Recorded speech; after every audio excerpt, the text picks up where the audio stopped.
now, Josh, senior editor at Business Insider, Joy Reid, of course, hosts AM Joy right here on MSNBC, and Hugh Hewitt, political and analyst, rather, I got that right, for MSNBC, also host of the Hugh Hewitt Show on the Salem Radio Network. Hello, Hugh and Joy and Josh. I'm glad to have all of you here. We're going to go ladies first, especially because she's right here in studio with me. So, Joy, the first order of business today really is this apparent meeting between Hillary Clinton and the FBI. Yep. What are the expectations from this meeting, and do we think it's really happening today, right now? It's not clear whether it's going to happen today, but it definitely in the next couple of days. I think the good news for the Hillary Clinton campaign is that the interview with Hillary signals that this investigation is coming to an end. I think that we will see a conclusion of it. There was some word that what the investigation was in part waiting on was the overall investigation that it came from, which was the Benghazi Select Committee to finish their work. And of course, the Benghazi Select Committee largely stayed away from the minutiae about the emails because that had been taken up by the Justice Department. So I think it signals that it's coming to an end. I think it's important for the Clinton campaign to get this behind them. So I think that would be the good news coming out. Do you expect the expectations from Democrats versus those of Republicans, are they vastly different?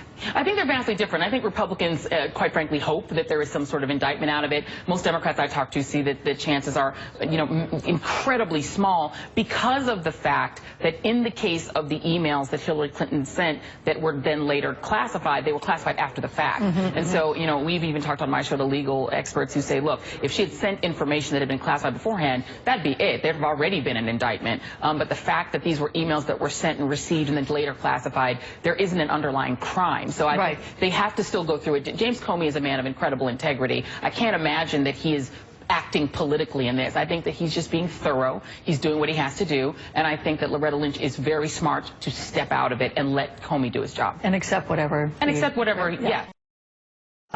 Josh, I want to get your take here. Will the email probe play out like the Benghazi port, which by some instances really can be perceived as sort of a whimper in terms of trying to put Hillary Clinton in a place of responsibility?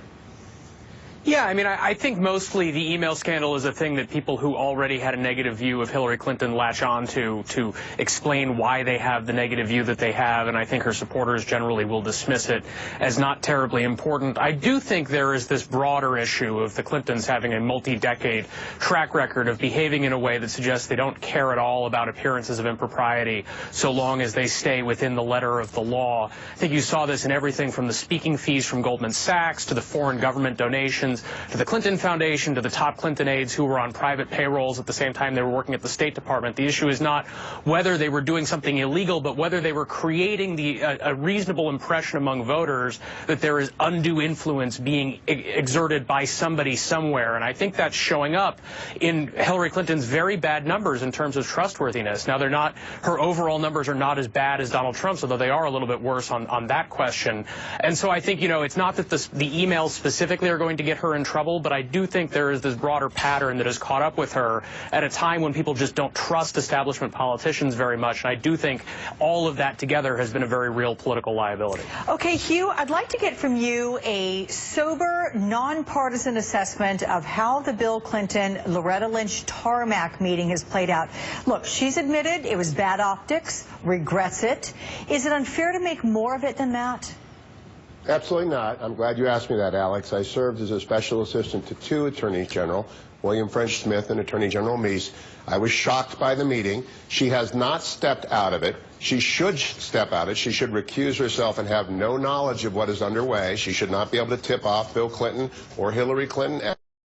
It's coming from Director Comey, who I agree with Joy has got the greatest reputation in Washington, D.C. But I want to make clear for your audience, she has not recused herself, which is the appropriate legal standard, having made this incredibly, astonishingly issue of bad judgment by meeting with a relation of someone who is a subject of investigation. She ought to be completely removed from the field. And one other correction, it's not about the emails, it's about the server. It's about the 33,000 emails that were deleted, and the fact that 18 U.S.C. 1924 says you shall not knowingly evade and store inappropriately anything that could contain classified information.